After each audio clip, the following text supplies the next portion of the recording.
Okay, besties, let's review ACOTAR. I've got some stuff written down, okay? So, I'm not sure you're going to like everything I have to say, but I think you're going to be okay with it. Firstly, please know this is my first romantic novel. I have no yardstick for it, so I don't have anything to compare it to, and I don't want to compare it to like high fantasy or other stuff I've read, because I know it's a different genre, different styles, different, different outcomes. And I know what I'm going to say.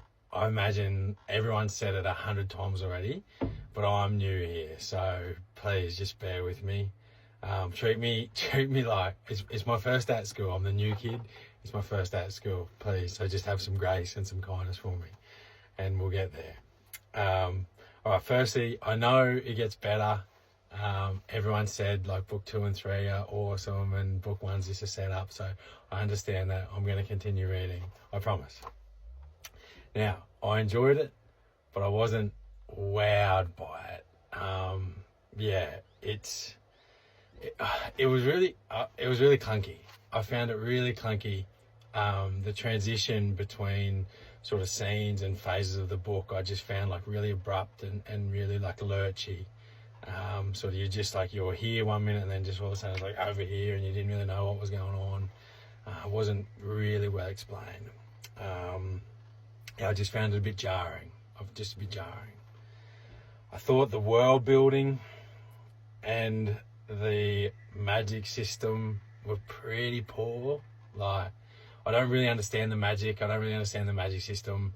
I don't think that's super important to the storyline though, so I'm okay with that. But yeah, the world building, like I was pretty confused about everything that was going on most of the time. But I also do think like you were meant to be kept in the dark as well, so I get that.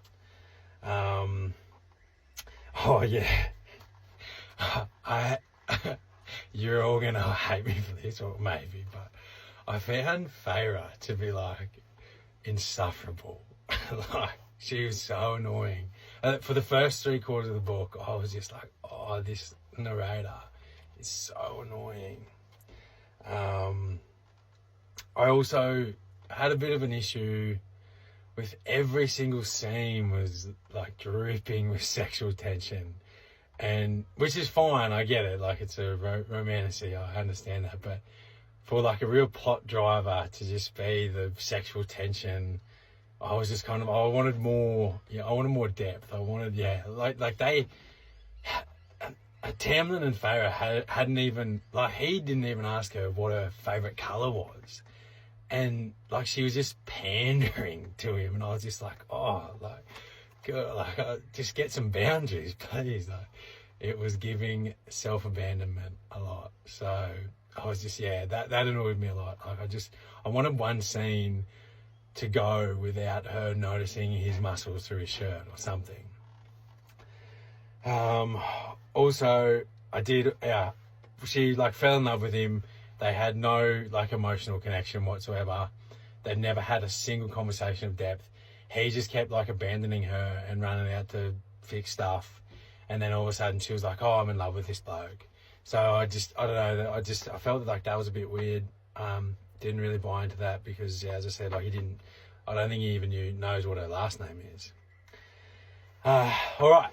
But let me talk about the spice. And you know what? I get it.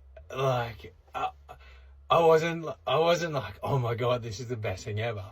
But it got blood flowing, and I was sort of like, I was like, okay, like, yeah, I can give it my ticket of approval. Like, I'm for it. The only thing my problem was though was the verbiage with it. Like, I'm sure you can describe a sex scene without saying she's my sword. Like, the verbiage was a bit much for me. That's what made it cringe. Like the spice, I was like, okay, like this is good.